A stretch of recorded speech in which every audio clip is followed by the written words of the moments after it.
रमण वित्त मंत्री साफ तौर पर हालांकि टैक्स की बात कर रही हैं। टैक्स स्लैब में मौजूदा जो टैक्स स्लैब है उसमें तो कोई बदलाव नहीं किया गया है कहीं भी, लेकिन जो 75 साल से ज्यादा उम्र के बुजुर्ग हैं उन्हें राहत मिली है। और कहां कहां टैक्स लगा है, क्या इंडस्ट्री में टैक्स लगा है, हाउसिंग सेक्टर यानी कि अफोर्डेबल हाउसेस, अगर आप घर खरीदते हैं, फ्लैट खरीदते हैं तो क्या वहां पर आपको टैक्स देना होगा। इन तमाम मुद्दों पर बात करने के लिए हमारे साथ समीर जी हैं, समीर गोगिया जी हैं जो कि टैक्स एक्सपर्ट भी हैं और डेलॉयट इंडिया के आप डायरेक्टर भी हैं। बहुत धन्यवाद समीर जी। सबसे पहले आपकी दृष्टि में ये जो बजट है वो कैसा रहा? ये अच्छा बजट है। देखा जाए तो आम आदमी के लिए गवर्नमेंट ने बहुत कुछ इंफ्रास्ट्रक्चर, हेल्थ सेक्टर सब में पैसा डाला है। जहां तक टैक्स की बात है वहां पर टैक्स में उन्होंने किसी भी स्लैब में ज्यादा छेड़खानी कुछ नहीं करी। उन्होंने हमारे बुजुर्गों को, जैसे आपने बोला, राहत दी है। उन्होंने पेंशन और इंटरेस्ट इनकम वालों को बोला है कि एक बहुत बड़ा कंफ्यूजन है बुजुर्गों के लिए। जो पेंशन है उस पर जो इंटरेस्ट मिल रहा है उस पर भी टैक्स नहीं देना है और टैक्स रिटर्न फाइल भी नहीं करना है, राइट? नहीं, टैक्स तो कटेगा लेकिन रिटर्न फाइल नहीं करनी। जो बैंक है उसको अथॉरिटी दी है कि जो भी इंटरेस्ट है, जो भी अगर टैक्स स्लैब से ज्यादा आता है उस पर टैक्स कटेगा, लेकिन उनको रिटर्न फाइलिंग नहीं समझाइए आप, मैंने जल्दी जल्दी समझाइए। समझाइए ये कि मान लीजिए मेरे पिताजी की पेंशन आती है और वो उसे बैंक में रखते हैं और उसमें से एक हिस्सा या बहुत ज्यादा वो एफडी भी कर देते हैं, तो उस पर जो इंटरेस्ट बैंक दे रहा है उस पर टैक्स नहीं कटेगा। उस पर अगर वो इंटरेस्ट टैक्सेबल लिमिट से ज्यादा होगा, जो भी स्लैब रेट, जैसे एक आप हमें एग्जांपल देकर बताइए। अगर 5 लाख से ऊपर का इंटरेस्ट आया साल का, तो बैंक के पास क्या एक पेंशनर को इतना इंटरेस्ट आ सकता है? नहीं, अगर मेरे पास एफडीज है, मेरे पास मेरे ओवर द टाइम 75 साल तक की जो मेरी सेविंग्स है, मैंने उसका एक एफडी बना रखा है और मेरे को इनकम जो टोटल पेंशन इनकम और एफडी इनकम मिला के अगर वो टैक्सेबल लिमिट से ज्यादा आती है तो बैंक को उन्होंने बोला है कि वो टैक्स काटेगा। और पेंशनर को उनको कंप्लायंसेस नहीं करनी, सो दे कैन स्लीप, आराम से सो सकते हैं। They don't have to do any compliances अगर उनकी सिर्फ पेंशन और इंटरेस्ट इनकम है। लेकिन अगर कोई 75 साल से ऊपर का बुजुर्ग है जिसकी और कोई इनकम अच्छा एक बात बताइए। ठीक है, हाँ जी, ठीक है। ये एक शॉप है यहाँ पर, ठीक है, और आगे चलिए और दुकानें बताएं हम आपको। ये हम मॉल में घूम रहे हैं इस वक्त दोस्तों, नोएडा के जीआईपी मॉल में हम मौजूद हैं और ये देखिए यहाँ भी ये एक बच्चों की कपड़ों की दुकान है। थोड़ा सा दिखाइए, ये बच्चों की कपड़ों की दुकान है। तो क्या समीर जी, हाँ जी, आप बताइए कि यहाँ से अगर इस दुकानदार को कितना टैक्स देना पड़ेगा, और अगर मान लीजिए हम बच्चे के लिए ये कपड़ा खरीदते हैं या सुंदर सी फ्रॉक खरीदते हैं तो हम पर क्या असर पड़ेगा? अगर आप कपड़ों का देखें तो कपड़ों में उन्होंने जो बाहर से इंपोर्ट होगा उसके ऊपर टैक्सेस बढ़ाए हैं, इंपोर्ट ड्यूटी लगाई है। जो हमारे हिंदुस्तान में बन रहा है, because they are promoting make in India, उन सब चीजों पे उन्होंने टैक्सेस वगैरह कोई एक्स्ट्रा नहीं लेवाए करे। नहीं, तो इसका मतलब ये हुआ, आप हमें फिर से समझाइए। इसका मतलब ये हुआ जो बड़े बड़े ब्रांड्स हैं, जो इंटरनेशनल ब्रांड्स हैं, वो ब्रांड अगर हम खरीदते हैं तो उस पर टैक्स ज्यादा देना पड़ेगा, वो महंगे हो गए। अगर वो अपना ब्रांड, अपना प्रोडक्शन में कई चीजें ऐसी यूज करते हैं जो बाहर से इंपोर्ट होती हैं, जैसे अगर मैं कोई चीज बनाता हूं जिसकी कुछ प्रोडक्ट बाहर से आते हैं, बाकी मैं हिंदुस्तान में प्रोड्यूस करता हूं, तो जो बाहर से सामान आ रहा है उसके ऊपर उन्होंने ड्यूटी, और वो भी कपड़ों पे, कॉटन, मेक इन इंडिया। हाँ, मतलब हमारे देश का जो है सूत, कपास, हमारे देश में बनने वाला कपड़ा जो, उस पर कोई टैक्स नहीं लगेगा। इसके अलावा एक और महत्वपूर्ण पॉइंट ये आता है। अच्छा हाँ, टैक्स स्लैब में आगे बढ़ने से पहले हम इंडस्ट्री के बारे में जानना चाहते हैं कि इंडस्ट्री पे क्या क्या टैक्स लगा है या नहीं लगा है। लेकिन जो स्लैब में किसी तरह का मौजूदा बदलाव नहीं किया गया है, इसके पीछे क्या कारण है?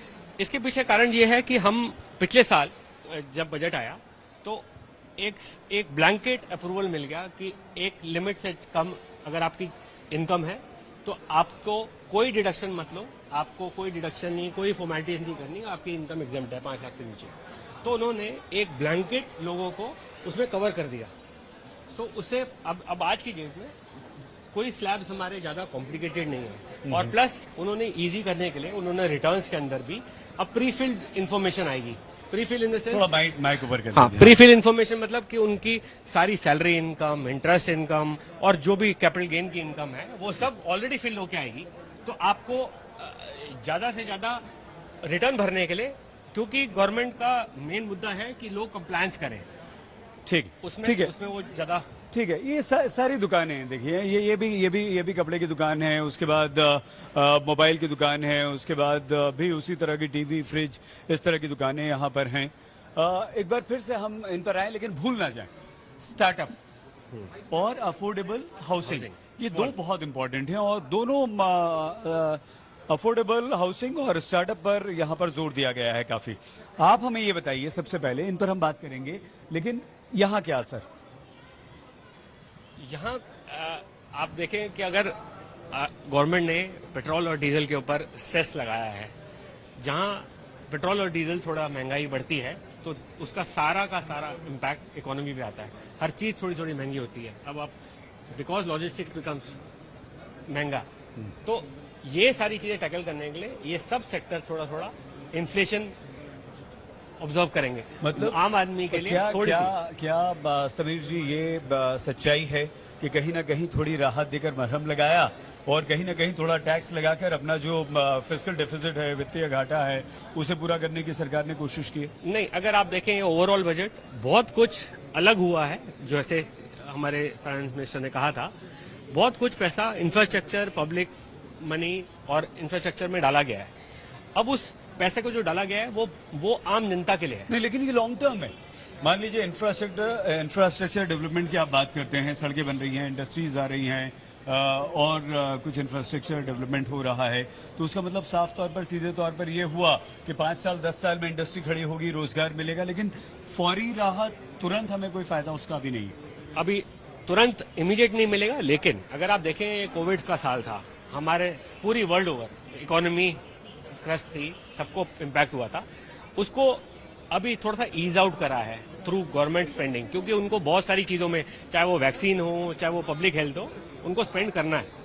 सो गवर्नमेंट को वो स्पेंड करना है, एंड इसका इम्पैक्ट आने वाले, अगर आप प्रोजेक्शन देखें वर्ल्ड वाइड, दे से कि after 2 years it will come back to pre covid era, which means कि ये 2 साल आने वाले गवर्नमेंट को बहुत कुछ स्पेंड करना है, लोगों के लिए, वैक्सीन के लिए, पब्लिक इंफ्रास्ट्रक्चर के लिए, और इसका इम्पैक्ट शायद 2-3 साल में नजर आने लग जाएगा, वेयर बहुत कुछ स्पेंड होगा पब्लिक इंफ्रास्ट्रक्चर में, लोगों की जॉब्स बनेंगी, लोगों को जॉब जनरेट होंगे, और दिस इज हाउ इकोनॉमी ऐसी चलती है। हमारी जो सरकार है समीर जी, वो बहुत ज्यादा जोर इंफ्रास्ट्रक्चर पर देती, इंफ्रास्ट्रक्चर के अलावा स्टार्टअप पर देती है। आत्मनिर्भर भारत का लगातार ये कहा जाता है कि हम आत्मनिर्भर बने, आपदा में अवसर खोजें, प्रधानमंत्री नरेंद्र मोदी कहते हैं, और स्टार्टअप ने काफी हमारे देश में तरक्की की। जो यूथ है वो नौकरी के पीछे भागने के बजाय अपना स्टार्टअप कारोबार शुरू किया, बिजनेस शुरू किया, खुद भी एस्टैब्लिश हो रहा है और नौकरियां भी दे रहा है। स्टार्टअप पर 1 साल तक कोई टैक्स नहीं, क्या मतलब हुआ इसका? स्टार्टअप पे इनकम के ऊपर 1 साल पहले राहत थी, टैक्स नहीं था, वो 2021 में खत्म हो रहा था मार्च में। गवर्नमेंट ने उसको 1 साल और के लिए, उसको टैक्स हॉलीडे 1 साल और के लिए बढ़ाया है।